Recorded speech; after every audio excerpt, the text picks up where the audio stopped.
ছিমছাম ও লিকলিকে গড়নের এক যুবক দেখলে মনে হয় 3 দিন ধরে না খেয়ে আছেন। একটু জোরে বাতাস এলেই বুঝি কাত হয়ে পড়বেন। অথচ নাহিদ সার্জিসদের মতো জনপ্রিয় ছাত্রনেতাদের তিনি পোলাপান ভাতিজা বলে সম্বোধন করেন। হাতে একটা মাইক নিয়ে একাই দাপিয়ে বেড়ান পল্টন ও শাহবাগ। জ্বালাময় ভাষণে উত্তাল করে তোলেন জনমানবহীন সমাবেশ। বলছিলাম ওয়ান ম্যান ওয়ান পার্টি খ্যাত জননেতা খায়রুল দেওয়ানের কথা। বেশিরভাগ মানুষের কাছে যিনি পরিচিত পাগল হিসেবে। তবে খেয়াল করলে দেখবেন দুনিয়ায় আর ভালো মানুষের ভাত নেই। ডোনাল্ড ট্রাম্পের মতো একজন স্বীকৃত পাগল দ্বিতীয়বারের মতো হয়েছেন আমেরিকার প্রেসিডেন্ট। ফলে অনেকেই বলছেন আল্লাহ চাইলে খায়রুল দেওয়ানও হতে পারেন বাংলাদেশের পরবর্তী প্রধানমন্ত্রী। শখের বসে রাজনীতিতে আসেননি খায়রুল, তিনি এসেছেন বঞ্চিত জনগণের দুঃখ দূর করতে। আর এই যাত্রায় বারবার পড়ছেন প্রতিকূলতার মুখে। ভাষণ চলাকালীন কেউ কেউ তার প্যান্ট ধরে টান দিচ্ছেন, কখনো বা ধাক্কা দিয়ে ফেলে দিচ্ছেন, আবার কখনো কখনো পাগলামি করার দায়ে লোকজন তাকে কানে ধরতে পর্যন্ত বাধ্য করছেন। কিন্তু এত কিছুর পরও কখনোই দমে যান না সকলের প্রিয় এ নেতা। বাবার টাকায় কেনা মাইকে একা একাই ভাষণ দিয়ে বেড়ান রাস্তাঘাটে।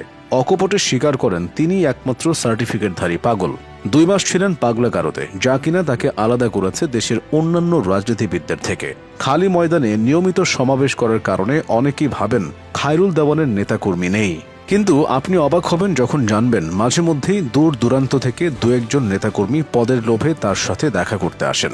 জনকল্যাণ পার্টির থেকে এমপি হবার জন্য মনোনয়ন চান, কিন্তু চাইলেই কাউকে দলে ফেরান না ভিন্নধর্মী এই নেতা। এমনকি নিজেও পাল্টান না নিজের দল।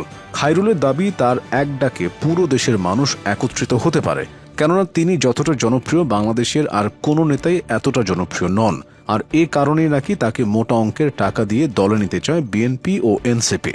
কিন্তু নিজের স্বচ্ছ প্রোফাইল ধরে রাখতে তিনি ওয়ান ম্যান ওয়ান পার্টির মোটোতেই অটল থাকবেন। তবে ভিপি নূর কিংবা হাসনাতরা চাইলে তার সাথে যোগ দিতে পারবেন, তিনি সেই পথ খোলা রাখবেন।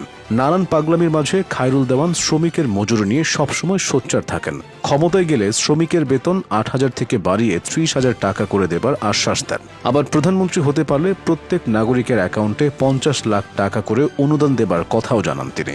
ইতিমধ্যেই যে উদ্যোগকে সাধুবাদ জানিয়েছে পিপিজি এর কর্মীরা। তাদের দাবি আজকালকার যুগে এমন নেতা আর একজনও পাওয়া যাবে না, তাই খুব দ্রুত পাগলাগারদ থেকে বেরিয়ে তারা নাম লেখাতে চান জনকল্যাণ পার্টিতে।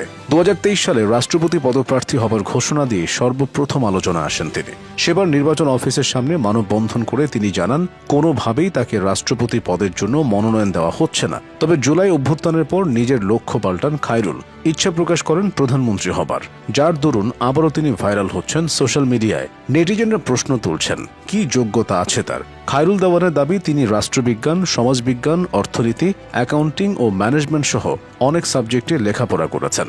এমনকি ডাক্তারের অ্যানাটমি, ফিজিওলজির বিষয়েও পড়াশোনা করেছেন। ফলে কেউ কেউ বলছেন সর্বগুণে গুণান্বিত এই নেতাকে অগ্রাহ্য করে বাঙালি ভুল করছে, কেননা আসল রত্ন চিনতে না পারলে এই জাতির উন্নতি হবে না। সে যাই হোক, মজা তো অনেক হলো।